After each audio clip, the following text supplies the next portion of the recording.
예수를 본받아 221번째 시간입니다. 오늘 말씀의 범위는 누가복음 17장 1절로 10절이며 제목은 뽕나무도 순종하듯입니다. 예수님은 누가복음 17장 1절부터 10절에서 세 가지의 교훈을 제자들에게 제시했습니다. 첫째는 용서에 대한 가르침이었습니다. 나의 그릇된 말이나 잘못된 행실이 다른 사람들에게 영향을 미쳐서 그들도 같은 실수를 저지르게 하는 일들이 종종 있습니다. 예수님은 그것에 대해 다음과 같이 말씀했습니다. 실족하게 하는 일이 없을 수는 없으나 그렇게 하는 자에게는 화로다. 실족하게 한다는 것은 남을 유혹하여 죄를 짓게 하는 것을 말합니다. 특히 신앙을 오래 한 사람들의 말과 행실을 통해 믿음을 갓 시작한 사람들이 시험을 받고 실족하는 일이 많습니다. 예수님은 남을 실족하게 하느니 차라리 연자맷돌을 목에 메고 바다에 던져지는 것이 나을 것이라고 말씀합니다. 연자맷돌을 목에 메고 물에 빠지면 물 위로 떠오를 수 없습니다. 그처럼 죄된 자를 깊은 바다에 빠뜨려 자아가 다시 살아나지 않게 하리라는 마음과 결심으로 죄를 취급하라는 말씀입니다.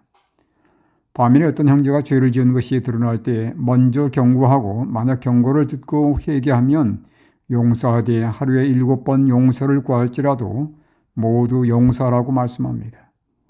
용서의 마음은 예수님의 마음입니다. 우리가 무수한 죄를 지었지만 갈바리 십자가로 용서하신 예수님은 내가 오늘 실수하고 죄를 짓고 넘어져도 여전히 용서의 손을 내미시는 분입니다. 그분의 용서의 손이 우리를 회개로 이끌며 죄를 자백하게 합니다. 우리 모두는 용서를 받은 사람들입니다. 따라서 동료 신앙인들의 실수를 용납하며 그들이 회개할 때 용서하고 그들을 회복시키는 것은 예수님의 정신을 따르는 것입니다. 둘째는 믿음에 대한 가르침이었습니다. 아마도 하루에 7번씩이나 용서하려면 그만한 믿음이 있어야 함을 제자들은 깨달았습니다. 그래서 그들은 우리에게 믿음을 더하소서라고 요청했습니다. 그 요청에 예수님은 너희에게 겨자씨 하나일 만한 믿음이 있었더라면 이 뽕나무들로 뿌리가 뽑히어 바다에 심겨라했을 것이요 그것이 너희에게 순종하였으리라고 말씀했습니다. 여기서 예수님이 강조하신 것은 뽕나무를 직접 옮기는 이적을 행사하는 믿음이 아닙니다. 예수님이 명령하면 뽕나무도 옮겨지듯이 너희도 내 명령에 순종하는 그러한 믿음을 가지라는 말씀입니다. 순종의 기적을 낳는 믿음. 그 믿음이 예수님이 가치 있게 평가하는 믿음입니다. 아무리 믿음이 있다 할지라도 예수님의 말씀에 순종하지 않는다면 그것은 참 믿음이 아니며 무의미한 것입니다. 순종을 통해 믿음은 더욱 증가되는 것입니다. 예수님이 주신 셋째 교훈은 봉사에 대한 가르침이었습니다. 그 가르침을 위해 예수님은 다음의 예를 들었습니다. 너희 중 누구에게 밭을 갈거나 양을 치거나 하는 종이 있어 밭에서 돌아오면 그대로 곧 와 앉아서 먹으라 말할 자가 있느냐.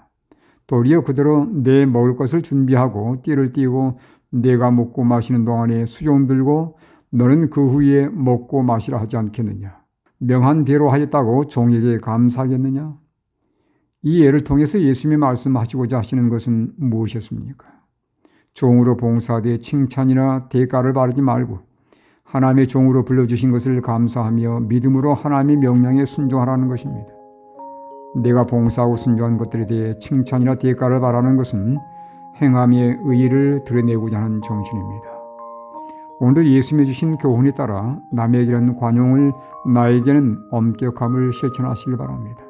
또한 나를 당신의 종으로 불러주신 은혜에 감사하며 아무 대가를 기대하지 말고 믿음으로 하나님의 명령을 기꺼이 순종하며 봉사하는 하루가 되길 간절히 바랍니다.